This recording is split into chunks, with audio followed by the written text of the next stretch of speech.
フューチャーマップジャーナル、未来を描き、具体的な行動を促してくれるデジタル手帳として、やりたいことを忘れずに行動していきたい方などにお役に立てればと思い公開しております。気になる方は、動画詳細欄からダウンロードすることができます。今回は、こちらの緑色の記録の欄のメモ、資産計画、ブック履歴、年間履歴、こちらの方を説明していきます。このチャンネルでは手帳の使い方やiPad、マインドマップ等のノウハウを説明していますので、チャンネル登録することで多くのヒントを得ることができます。こちらのメモの方を説明していきます。本当に単純にメモができるように、字が曲がらないように方眼にしております。自由にお使いいただければいいんですけれども、私のおすすめはですね、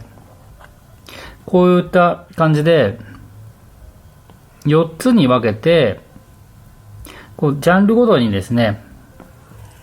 いろんなメモをしていくのがおすすめです。メモも他のページと同じように、ズームして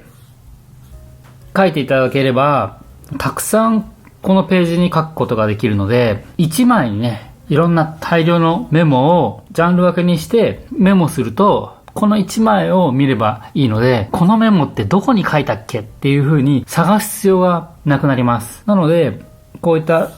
ームしたらこんだけズームできるので、ジャンル分けしてすごく小さく書き込むことができるので、1年間でも多分この1枚で十分だと思います。基本的に仕事上のタスクの議事録だったりとか、いろんな内容はもうこういう風に、こちらのストーリーの欄のところにね、こうやって拡大してここに書き込みするので、仕事の内容はもうすべてこのストーリーの方に。で、こちらのメモはどちらかというと、長期保存するメモをこちらの方に書いていただけると、検索するときに便利にこちら探すことができます。そして次にですね、資産計画なんですけど、ライフマップページの方で、こちらにね、資産地図っていうのがありますけど、こちらの記録の欄の資産計画の方は、皆さん長期的な資産計画を Excel とかで作られていると思います。こちら全部ね手書きでこちらに書いてっていかれてもいいんですが、普段 Excel 等で作られているその資産計画を画像形式でこちらの方にね画像形式でね貼り付けていただければ資産計画を管理することができます。こちらの方はね十分余裕とってあるんでご自由に使っていただければなと思っております。で次にですね、ブック履歴ですね。ブック履歴は14年間の読書履歴を貼り付ける場所になっております。ライフマップの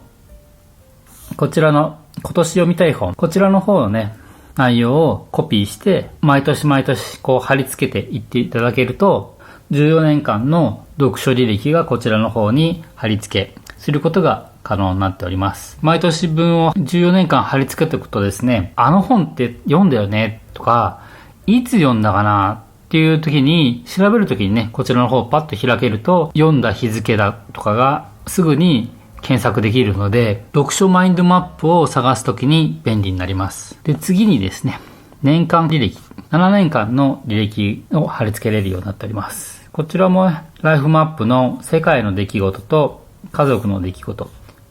上がね、世界の出来事になっておりまして、下が家族の出来事。毎年、この後ろのページに過去の履歴を貼り付けていただくと、7年間の世界情勢と7年間の家族の出来事が、特に世界の出来事ね、この7年間を1枚でね、見渡しすることができるっていうのは、振り返りや今後の世界の状況を判断するにも役に立つと思います。このように、こちらの目標のページ、あとはスケジュールのページ、そしてこちらの記録のページ、3つの構成になっております。以上が簡単ですが、フューチャーマップジャーナルの使い方になります。今後もいろいろな手帳のノウハウなど、こちらのチャンネルで配信してまいります。ご質問等ございましたら、コメント欄などでお気軽にご連絡ください。では、また。